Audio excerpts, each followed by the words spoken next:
마지막 가상칠언 7번째 시간입니다. 영화에서나 보던 일이 실제로 일어난 사건. 2001년 9월 11일 오전 8시 46분 뉴욕의 세계무역센터에 건물 쌍둥이 건물에 테러로 인한 2대의 대형 여객기가 충돌하여 그 쌍둥이 건물이 무너지는, 그리고 그 하염에 휩싸여서 1시간 후에 높이, 그것도 100여 층의 빌딩이 정말 마치 거짓말처럼 거대한 흙먼지와 함께 무너져 내렸습니다. 건물 안에 있었던 수천 명의 사람들은 비극이 일어날 사실도 모르고 한순간에 비극을 겪었습니다. 이런 비극보다 더 두려운 것이 있다면 그것은 내게 다가오는 그 죽음을 내가 아는 경우라고 생각합니다. 그것이 바로 예수 그리스도의 죽음입니다. 예수님은 말할 수 없는 고통 속에서 서서히 죽어 가신 것입니다. 그리고 잠시 후에 아버지여 내 영혼을 아버지 손에 부탁하나이다 하고 운명하셨습니다. 이것이 가상칠언 마지막 말씀이며 주님의 마지막 기도입니다. 이 기도는 정녕 예수님의 죽음이 승리의 삶의 결산인 것을 우리에게 보여줍니다. 이 승리의 비밀은 무엇일까요? 결국 우리 모두 피할 수 없는 죽음을 어느 날 어디에선가 맞이해야 한다면 죽음을 이기는 비결을 안다는 것은 이 세상 무엇보다도 가장 중요한 축복이 아니겠습니까? 저는 예수 그리스도의 승리의 삶, 그리고 승리, 사망 권세를 죽음을 이기는 비밀이 있었다면 그것은 확신이라는 단어 속에서 찾을 수 있을 거라고 생각합니다. 이 확신이 예수님으로 하여금 승리의 삶과 죽음을 맞이하게 한 것입니다. 그렇다면 예수님의 확신 무엇이겠습니까? 첫 번째, 예수님은 아버지의 임재를 확신하셨습니다. 예수 그리스도께서 이 땅의 생의 짧은 상을 살았지만 예수님은 날마다 그리고 매 순간마다 한 걸음마다 아버지와 교제 속에서 사셨습니다. 복음서를 보면 12살 때, 예수님이 12살 때 소년이었을 때 유대인들의 최대의 명절인 유월절날 마리아와 요셉과 함께 유월절을 지키러 예루살렘에 올라갑니다. 명절을 다 지키고 집에 돌아가는 중 소년 예수님을 잃어버립니다. 가까스로 성전에 예수님을 발견했을 때 소년 예수님의 대답을 여러분 기억하십니까? 이렇게 말씀하세요. 내가 아버지의 집에 있어야 할 줄 모르셨나이까? 또 예수님은 제자들에게 기도를 가르치시면서 하늘에 계신 아버지라고 기도하라고 그렇게 기도하라고 가르치셨어요. 그리고 신실한 우리들의 기도에 대해서도 하늘에 계신 아버지께 갚으시리라고 말씀하셨어요. 예수님은 십자가에 달리셨을 때 아버지 저들을 사하여 주십시오라고 기도하셨어요. 그분은 진실로 한평생 하나님 아버지를 부르시면서 살아가셨습니다. 여러분, 너무나도 우리에게 큰 축복인 산상수훈에 무려 아버지라는 단어를 17번 사용하시고 마지막 기원을 베풀어졌던 여러분 다락방의 그 말씀에 의해서 45번이나 아버지를 부르셨어요. 아버지, 하나님 아버지, 예수님은 이렇게 하나님 아버지를 한평생 부르시며 사셨어요. 전에도 말씀드렸지만 제가 신앙생활 할 때 적당히 믿을 때, 신앙에 감격이 없을 때는 기도할 때 아버지라고 부르면 그렇게 마음에 와 닿지 않았어요. 그러다가 성령을 체험하고 주님께서 저를 거듭나게 하셨을 때 예수님을 구주와 주님으로 영접하고 제대로 영접하고 제가 하나님의 자녀 된 것을 확신했을 때 아버지라고 부르며 기도할 때 새로운 감격으로 제게 다가왔습니다. 나의 하나님 아버지, 하늘과 땅을 말씀으로 창조하신 거룩하신 하나님, 그리고 온 우주를 지으시고 지배하고 섭리하시는 전능하신 하나님, 그 하나님이 이제는 내 아버지시다. 하나님 아버지 부를 때마다 감격이었어요. 때론 지치고 힘들 때, 내가 낙심될 때, 내가 절망과 시련 속에 빠질 때마다, 말할 수 없는 인생의 고통의 부담을 안을 때마다, 기도할 때마다 하나님 아버지 부를 때 제게는 새로운 희망, 새로운 감격, 새로운 능력, 새로운 소망의 원천이 될 수가 있었습니다. 정말 진짜 인생이 진짜 힘들었을 때는 그냥 십자가 앞에 나가요. 그리고 아버지라고만 불러요. 아무 말 안 하고 아버지, 아버지. 그럴 때마다 하나님이 거룩하신 임재가 나를 감싸는 놀라운 축복을 저에게 주셨습니다. 이제 예수님은 생의 마지막 순간에 하나님 아버지를 부르십니다.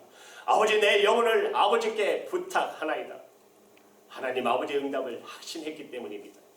십자가에서 마지막 순간에 아버지의 임재를 확신할 수 있었기 때문입니다. 예수님을 이 땅에 보내셨고 지금까지 생의 발걸음마다 인도하셨던 그분, 나와 아버지는 하나라고 고백할 수 있던 바로 그분이 죽음의 골짜기를 지나실 때 예수님을 버리실까요? 마치 시편 23편 기자처럼 내가 비록 사망의 음침한 골짜기를 다닐지라도 해를 두려워하지 않은 것은 주께서 나와 함께 하실 것을 주님은 확신하셨습니다. 성경 다음으로 크리스찬들에게 많은 영향력을 준 철로 역정에 보면 기독교가 순례의 여정 제일 마지막 중에 이제 마지막 죽음의 강을 건너갑니다. 죽음의 강을 건너야 하는데 강 건너기 전에 거기서 천사를 만납니다. 그 천사가 이런 얘기를 해요. 이 강은 이상한 강입니다. 당신이 하나님을 신뢰할수록 이 강은 낮아질 것입니다. 그리고 하나님을 신뢰하지 못할수록 이 강은 깊어질 것입니다. 기독교가 이 강에 발을 내디딥니다.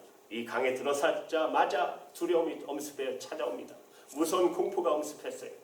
그 두려움과 공포 속에 호적거리기 시작하니까 이상하게 강은 점점 더 깊어졌어요. 끝없는 절망 속에 빠져 들어가면서 기독교는 소리칩니다. 하나님 아버지. 그 순간 하나님 아버지의 영광이 나타나고 하나님 아버지의 음성이 들려옵니다. 이사야의 메시지가 들려와요. 이사야 43장 2절 말씀이 들려오기 시작해요. 내가 물 가운데로 지날 때 내가 함께 할 것이다. 강을 건널 때 물이 너를 침몰치 못할 것이며 그 거룩하신 하나님의 임재를 바라보고 확신하는 순간 강물은 갑자기 낮아지기 시작합니다. 그리고 기독교의 발걸음은 사뿐히 건너서 천성의 언덕에 내려졌습니다. 사랑하는 여러분, 한평생 주님의 인도 속에 여러분 사시고 내 마지막 순간에 죽음의 강을 담대함으로 건너가기를 원하십니까? 저와 여러분, 우리와 함께 하시는 하나님 아버지의 임재를 날마다 체험하시기 바랍니다. 이 거룩한 하나님의 임재, 함께 하심, 이것이 우리 주님으로 하여금 그 생의 마지막 순간을 승리로 완성할 수 있게 한 비밀입니다. 예수님의 확신 무엇일까요? 두 번째, 예수님은 아버지의 약속을 확신하셨습니다. 아버지여, 내 영혼을 아버지의 손에 부탁하나이다. 이 말씀은 시편 31편 5절을 인용하셨어요. 이 기도를 맨 처음 한 것은 다윗입니다. 다윗은 생에 말할 수 없는 고난과 역경을 겪게 됩니다. 그 절망 속에서 그는 이렇게 기도하는 것입니다. 시편 그 5절에 죄송합니다. 5절 말씀에 내가 나의 영을 주의 손에 부탁하나이다. 내 영혼을 주께 부탁하나이다. 우리 주님은 이제 그 생을 마치면서 생의 마지막 순간을 지날 때 아버지의 인도를 확신하며 동일한 이 약속의 말씀을 그대로 인용하신 것입니다. 예수님의 생애를 보시면 그분은 진실로 삶과 죽음을 말씀에 걸고 사셨어요. 여러분, 예수님의 공생에 시작하실 때 사탄이 광야의 시험을 받으실 때 예수님은 어떤 말씀으로 시작하셨어요? 마태복음 4장 4절 말씀으로 시작하셨습니다. 예수께서 대답하여 가라사대 기록되었으되 사람이 떡으로만 살 것이 아니요 하나님의 입으로 나오는 모든 말씀으로 살 것이라. 예수님은 말씀 자체이십니다. 말씀으로 이 땅을 창조하셨고 말씀으로 이 땅에 사셨고 말씀을 붙들고 말씀으로 살아가셨습니다. 그리고 생의 마지막 순간 또한 시편에 이 말씀을 붙들었습니다. 그리고 그 마음속에 담아두었던 그 말씀 그대로 말씀하십니다. 내 영혼을 부탁하나이다. 예수님께서 보여주신 이 모범, 예수님 이후에 얼마나 많은 사람들이 이 동일한 말씀을 붙들고 생의 마지막 이 죽음의 강을 건너갈 수 있었는지 여러분 잘 아시는 스테반, 유대인들 앞에서 담대히 복음을 증거하다가 그들의 돌에 맞아 죽어가면서 초대교회의 감독이었던 사도 바울의 제자였던 폴리갑도 순교하면서 내 영혼을 아버지께 부탁하나이다 하며 죽었습니다. 종교개혁자인 마틴 루터도 그의 생의 마지막 순간 이 기도를 드렸어요. 내 영혼을 아버지께 부탁하나이다. 성경 답으로 많은 사람들에게 영향력을 준 철로 역정의 저자인 존 번역도 마지막 순간에 이 기도를 드렸어요. 아버지여, 내 영혼을 주께 부탁하나이다. 아버지여, 내 영혼을 아버지 손에 부탁하나이다. 시편 말씀을 붙들고 사시다가 그리고 정말 아버지께 생의 마지막 그 순간 다시 그 말씀을 떠올리며 그 말씀으로 생을 하나님 아버지께 부탁하시는 예수 그리스도의 모습을 보십시오. 말씀을 붙들고 한평생 사신 예수님이십니다. 시편 119편 105절에 주의 말씀은 내 발의 등이요 내 길의 빛이시니이다. 백부면에 보시면 또 이렇게 말해요. 내 생명의 이경에 있사오니 내가 주의 법을 잊지 아니하였나라고 말씀하십니다. 신앙생활이 잘 흔들리는 사람, 삶의 여건과 위기만 찾아오면 예수 믿는다고 그러면서도 어쩔 줄 몰라 하는 사람, 그 사람들 보게 되면 신앙의 기초가 약해요. 말씀이 없어요. 말씀을 붙들지 못합니다. 말씀을 신뢰하지 못합니다. 그래서 시편 기자는 어떻게 기도합니까? 119편 133절에 이렇게 기도해요. 나의 행보를 주의 말씀에 굳게 세우시고 말씀을 붙들고 살아야 합니다. 약속의 말씀에 대한 확신이 없으면 삶 전체가 흔들리기 때문에 그렇습니다. 어느 날 젊은 청년 하나가 D.L. 무디 목사님을 찾아와요. 그리고 무디 목사님에게 목사님, 저는 확신이 없습니다. 신앙의 근본적인 확신이 없습니다. 무디 목사님은 복음의 핵심인 요한복음 5장 24절의 말씀을 주며 이렇게 말했습니다. 24절에 내가 진실로 진실로 너에게 이르노니 내 말을 듣고 나 보내신을 믿는 자는 영생을 얻었고 심판에 이르지 아니하나니 사망에서 생명으로 옮겼느니라.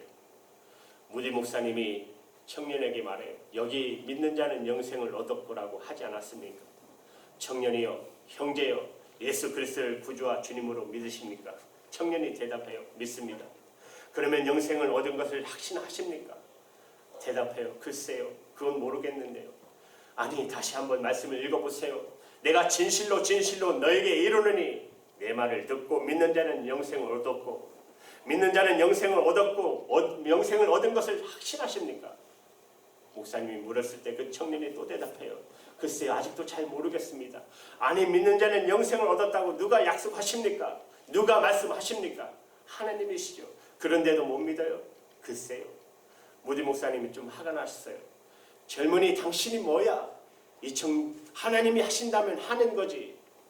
그때야 이 청년이 정신이 번쩍 났어요. 그렇지, 하나님이 약속하신 것이니까 하나님이 하시는 거지. 그때야 비로소 믿음의 확신이 온 것입니다. 알겠습니다, 목사님. 하나님이 영생을 얻었다고 말씀하시니까 제가 얻은 거 아닙니까? 맞아, 청년. 이 청년이 나중에 D.L. 무디 목사님의 후계자가 되고 시카고에 있는 무디 신학대학교 총장님이 되었습니다. 무디 대학교 총장인 월버 체프님의 목사님의 간증에 약속의 말씀을 신뢰하지 못할 때, 하나님의 말씀 앞에 삶을 의탁하지 못할 때 우리의 삶의 기초는 빈약할 수밖에 없는 것입니다. 하나님께서 주시는 말씀으로 날마다 삶 속에 적용하여 이 말씀을 붙들고 사다가 우리의 삶을 마치는 날, 그날 다시 주의 약속의 말씀을 의뢰해야 합니다. 저와 여러분이 우리도 내 영혼 영접하실 주님을 의지하고 내 생의 마지막을 시편해 주신 그 말씀대로 이렇게 마칠 수가 있을까요? 아버지여, 내 영혼을 아버지께 부탁하나이다. 이 약속의 말씀을 확신했던 동일한 확신이 우리를 향한 확신이 될 수 있기를 주님의 이름으로 축원합니다. 예수님의 확신이 무엇일까요? 세 번째는 예수님은 아버지의 보호를 확신하셨어요. 예수님께서 제자들을 전도하러 보내면서 그들이 두려워하고 있는 것을 너무나도 잘 아셨어요. 제자들이 전도할 때 그 전도의 길에 많은 핍박이 있을 것을 주님은 너무나도 잘 아셨어요. 그리고 이 두려워하는 제자들에게 예수님께서 이렇게 말씀하십니다. 마태복음 10장 29절에서 31절의 말씀에 이렇게 말해요. 참새 2마리가 한 아사론에 팔리는 것을 아느냐? 그러나 너희 아버지께서 허락지 아니하면 그 하나도 땅에 떨어지지 아니하리라. 너에게는 머리털까지 세신 바 다 되었으니 두려워하지 말라. 물론 이 말씀이 성도들의 인생의 여정에 맹목적으로 그리고 기계적으로 자동적으로 완전을 보호되리라는 그런 약속은 결코 아닙니다. 하나님은 때로 하나님만이 알고 계시는 어떤 이유로 우리 삶의 궁극적인 유익을 성취하기 위해서 그 안전장치를 거두고 고난과 시련을 허용하기도 하십니다. 그러나 우리 삶의 장에 고난이 다가오고 시련과 역경이 다가오면 여러분 반드시 두 가지를 기억하십시오. 첫 번째는 나는 모르지만 우리 생애 배후에 하나님을 많이 알고 계시는 하나님의 만에 어떤 절대적인 뜻이 있다. 두 번째는 주께서 우리의 삶의 고난을 허용하실 때 반드시 고난의 한계가 있다라는 것입니다. 여러분 욥의 경우를 보십시오. 하나님은 욥에게 고난을 허용하면서도 생명만은 다치지 말게 하셨습니다. 반드시 그 울타리를 치십니다. 물론 가야 할 때가 되었으면 내 인생 다할 때 하나님은 죽음까지 허용하십니다. 그러나 그때도 허용하시지 않는 것이 있습니다. 저는 이것을 궁극적인 확신 혹은 궁극적인 보호라고 말합니다. 하나님은 우리의 영혼은 아무도 건드리지 못하도록, 아니 사람까지도 건드리지 못하도록 그 영혼만은 보호하신 것입니다. 그래서 예수님께서 어떻게 말씀하십니까? 마태복음 10장 28절에서 몸은 죽여도 영혼은 능히 죽이지 못하는 자다. 누구죠? 사단들. 두려워하지 말라는 것이에요. 사단은 결코 우리의 영혼을 건드리지 못합니다. 주님께서 구속함을 입은 하나님의 자녀들의 빛나는 영혼, 그 영혼을 순결하게 보호하셨다가 마침내 천국에서 받으실 주님의 약속, 이 약속을 여러분 믿으십시오. 그러므로 주님은 이 마지막 순간에 이렇게 기도하시는 것이에요.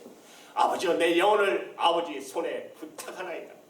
예수님도 이 땅에 삶의 고난이 다가올 것을 이렇게 말씀하셨어요. 마태복음 26장 45절에 인자가 죄인의 손에 팔리우리라. 그리고 사도행전 2장 23절에 보면 너희가 법 없는 자들의 손을 빌어 못 박아 죽였다라고 했어요. 때로는 사람들의 손이 우리의 삶을 지치기도 합니다. 그 손이 우리를 아프게 만들고 넘어지게도 만들고 엎어지게 만들고 우리 마음과 삶의 길에 상처와 자를 안겨주기도 해요. 그러나 이 사람들의 손길이 나를 향해서 찾아 들어오는 그 배후에 엄청나고 거대하고 전능하신 하나님의 손이 아직도 나를, 여러분을 붙들고 계심을, 그 거룩하신 사실을 믿으십시오. 그래서 시편 기자는 어떻게 고백할까요? 시편 기자 7편 37편 24절에 저는 넘어지나 아주 엎드러지지 아니함은 여호와께서 손으로 붙드심이로다. 이 말씀을 신뢰하시기 바랍니다. 사랑하는 여러분, 우리도 마찬가지입니다. 우리가 주 앞에 왔을 때 주께서 우리에게 주시는 이 복된 말씀을 기억하십니까? 요한복음 10장 28절 29절에 주님이 우리에게 주시는 말씀입니다. 내가 저희에게 영생을 주노니 영원히 멸망치 아니할 터요 또 죄를 내 손에서 빼앗을 자가 없느니라. 저희를 주신 내 아버지는 만유보다 더 크심으로 아무도 아버지 손에서 빼앗을 수 없느니라. 아멘. 일평생 흑인 인권 운동으로 사셨던 마틴 루터 킹 2세 목사님은 흑인들의 자유와 해방을 위해서 일하는 동안에 백인 우월주의자들에게 말할 수 없는 생명의 위험을 자주 당했습니다. 얼마나 자주 사경을 넘었었는지 모릅니다. 그러나 그 생명이 위험할 때마다 그는 늘 복음 성가를 아내와 친구들 앞에서 불렀습니다. 마틴 루터 목사 킹 2세 목사님이 제일 좋아했던 복음 성가가 바로 주님이여 이 손을 꼭 잡고 가소서. 약하고 피곤한 이 몸 폭풍과 흑암 속 해치사 빛으로 손잡고 날 인도하여서, 그런 그 찬양이었습니다. 끝내 백인 우월주의자들에게 총격을 당하고 생애의 마지막을 느끼면서 이 찬양을 했어요. 주님이여 이 손을 붙잡고 가소서. 약하고 피곤한 이 몸을 폭풍과 흑암 속 해치사 빛으로 손잡고 날 인도서 하소 찬양한 것입니다. 우리 한국교회가 존경했던 목사님 중 한 분이었던 이성복 목사님은 늘 두 손을 꼭 잡고 다니셨어요. 사람들이 목사님 어째서 그렇게 손잡고 다니십니까? 물으면 목사님은 나 지금 주님 손잡고 다니는 거야. 나 주님 손잡고 지금 다니는 거야. 사랑하는 여러분, 왜 연약해집니까?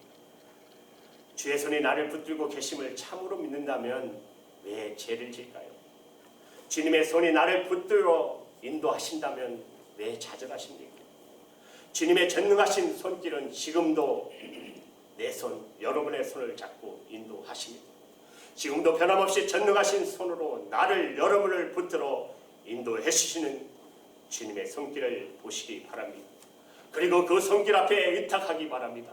여러분의 삶을 의탁하기 바랍니다. 여러분 모두 전부의 삶을 맡기시기 바랍니다. 우리 한평생 이 손을 붙들고 살아가시기를 축복합니다. 그리고 우리의 삶의 마지막 순간이 다가오는 그 순간 여러분 주님처럼 기도하시기 바랍니다. 아버지여, 내 영혼을 아버지의 손에 의탁하나이다. 그렇습니다. 엠마오의 길의 두 제자처럼 우리의 눈이 가려워져서 함께 하시는 주님을 보지 못하고 내 손을 잡아주시는 주님의 손을 느끼지 못할 따름입니다. 왜 좌절하고 왜 실망하고 왜 낙심하고 있습니까? 이제 여러분 오른손을 막 쥐어보시기 바랍니다. 그리고 저와 여러분의 손을 잡아주시는 주님의 손길을 이 시간에 경험해 보시기 바랍니다. 우리 함께 하시는 거룩하신 하나님의 임재를 여러분 경험해 보십시오. 그리고 세상 끝날까지 함께 하시겠다고 약속하신 주님의 약속을 붙드시기 바랍니다. 사랑하는 여러분, 예수님의 손길은 지금도 우리와 함께 하십니다. 우리 생의 마지막 순간에도 함께 하실 것입니다. 저와 여러분의 손은 연약하고 떨리는 우리의 손을 잡아주시는 우리 주님의 전능하신 그 손길을 느껴보십시오. 여러분, 그 손에는 피가 묻어 있을 것입니다. 그 손에는 못자국이 나 있을 것입니다. 못자국 난 그 손으로 내게 말씀하시는 주님, 사랑하는 나의 아들 딸들아, 나와 함께 가야 해. 내가 물 가운데 지날 때 함께 할 것이며 내가 강을 건널 때 함께 할 것이라. 내 손을 잡아주시고 함께 가자고 말씀하시는 그분의 자비로운 손을 힘있게 여러분 꼭 잡으시기 바랍니다. 그리고 이 찬양을 한번 불러보십시오. 우리 찬양 한번 할까요? 제가 악보 나타납니다. 저 찬양 잘 못하는 거 아시죠? 여러분 그렇게 하세요. 주님이여 이 손을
여러분의 상처, 좌절, 근심, 고난을 주님 앞에 아뢰십시오.